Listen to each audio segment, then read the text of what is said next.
Peace be with you. Friends, for this Sunday after Christmas, we come to Holy Family Sunday. And I always love preaching on this feast because I think the biblical message here is very surprising.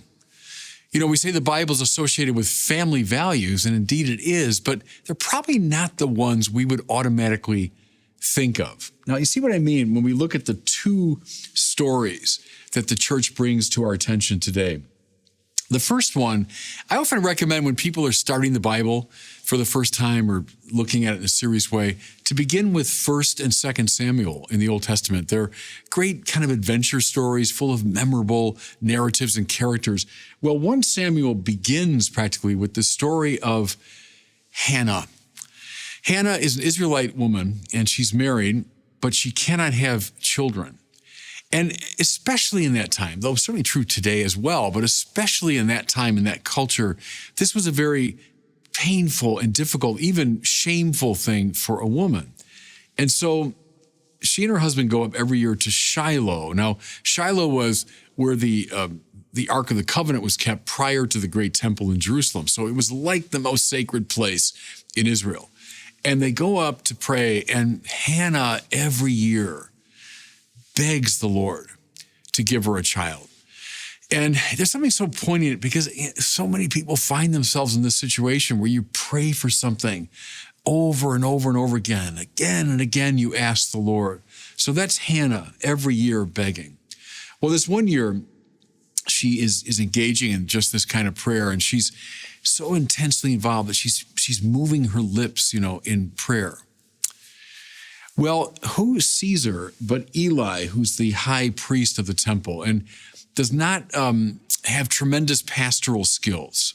Because Eli comes over to her and says, "How long will you make a drunken spectacle of yourself? Put away your wine." So he's assuming this poor woman is drunk early in the morning, which is why she's carrying on the way she is. And with, I think, infinite patience, dear Hannah responds, No, my Lord, I'm a woman deeply troubled. I've drunk neither wine nor strong drink. I've been pouring out my soul before the Lord. Beautiful. So Eli has zero pastoral sensitivity, and Hannah would be in her rights to kind of, brush him off, but she engages him. And then she tells Eli precisely how she's been entreating the Lord all these years. Listen. "O Lord of hosts, if only you will look on the misery of your servant, but will give to your servant a male child, then I will set him before you as a Nazirite until the day of his death." Now, a Nazirite was someone who was specially devoted to the Lord. So she's saying, if you give me the son, I will give him back to you for your service. Well, we hear that the Lord heard her prayer.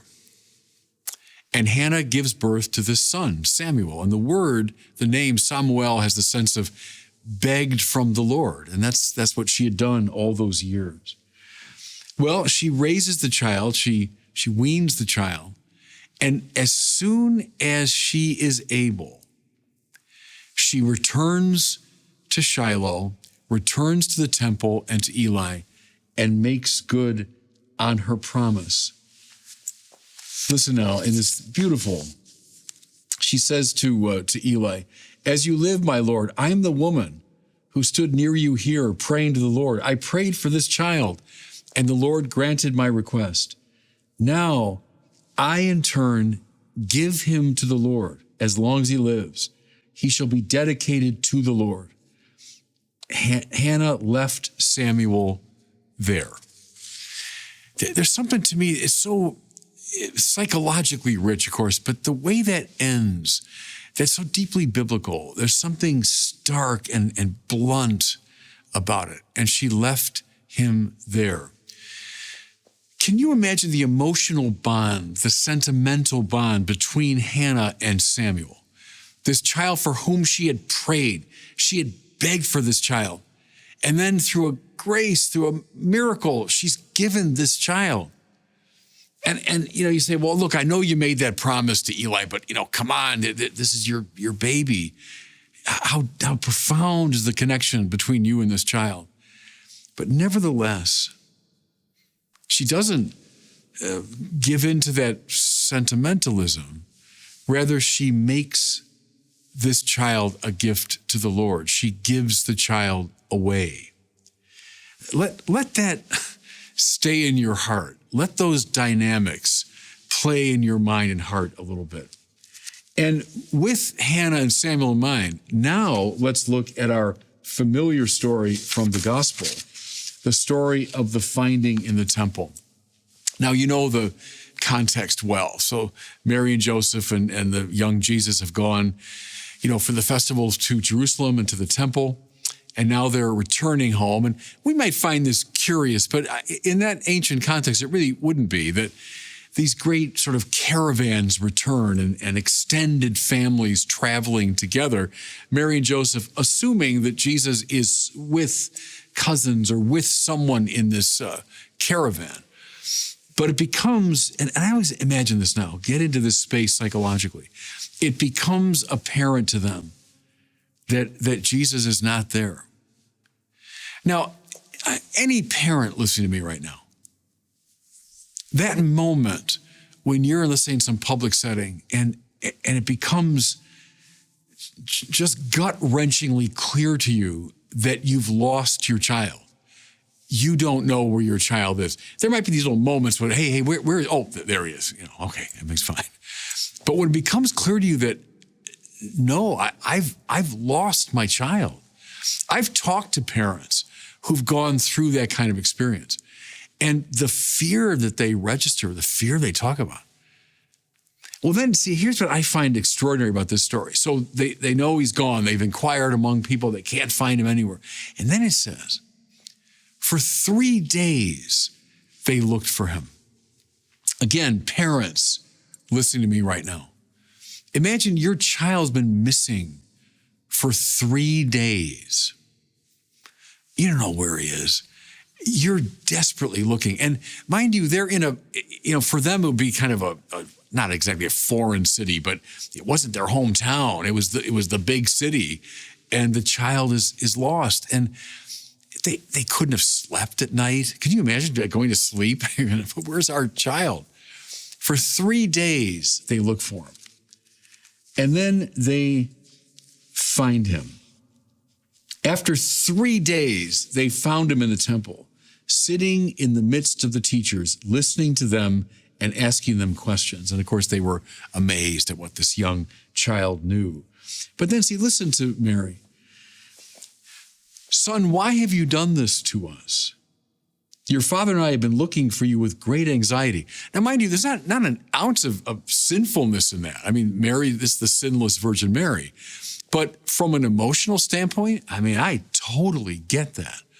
That's an expression of the anguish that she felt, of the intensity of the feelings that she had, right?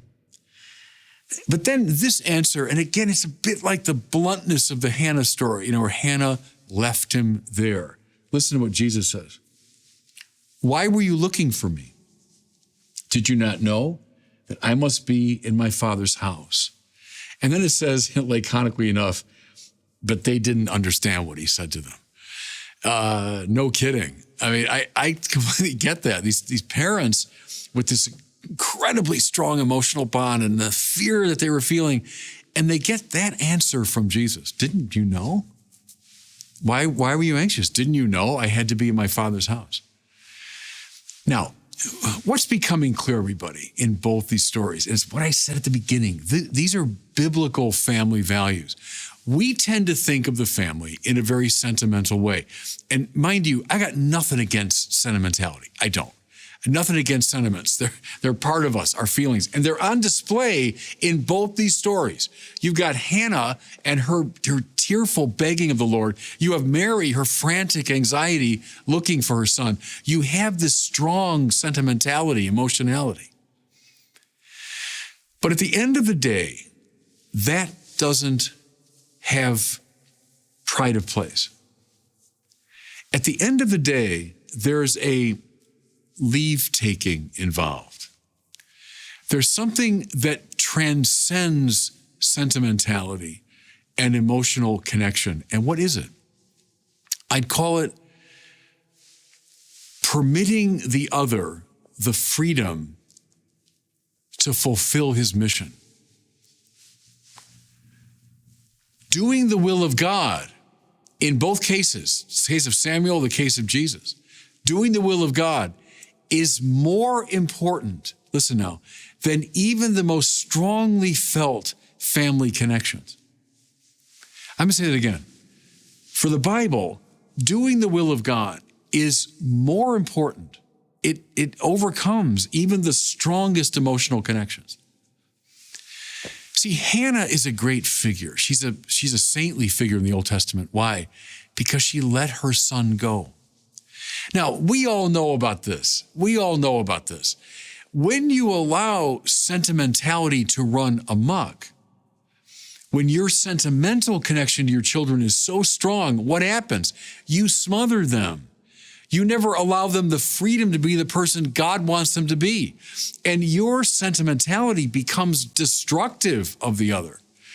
What if Hannah had never let Samuel go? We wouldn't have King David, whom Samuel anointed. The history of salvation would not have moved forward. Israel would not have had one of its greatest prophets. All of that was the result of Hannah's gift, Hannah's family value, that she would let her son do his mission.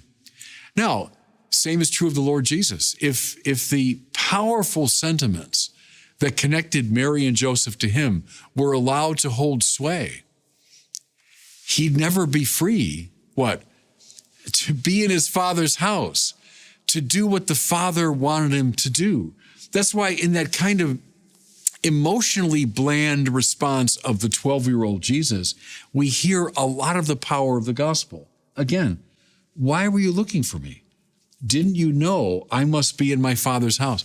You know, I've had people over the years, as I preached on this gospel, who said, you know, I think I would have smacked him at that point, you know, because they're moving into the emotional space of this story. They say, look, I get it.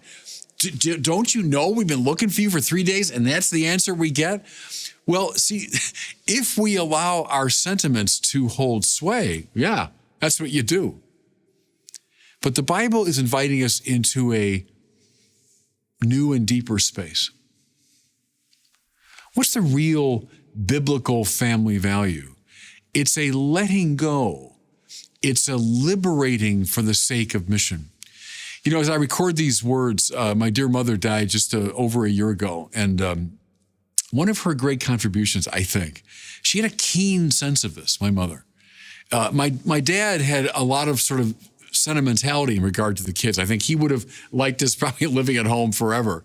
My mother would always say, no. They've all got to find their way.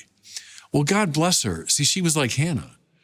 She knew, of course, she had this powerful sentimental connection to all of us. We all knew that. But she had that deeper sense of, no. It's not for us to be clinging to our kids. It's for us to be empowering them to find their task in God's purposes. Biblical family values. And God bless you.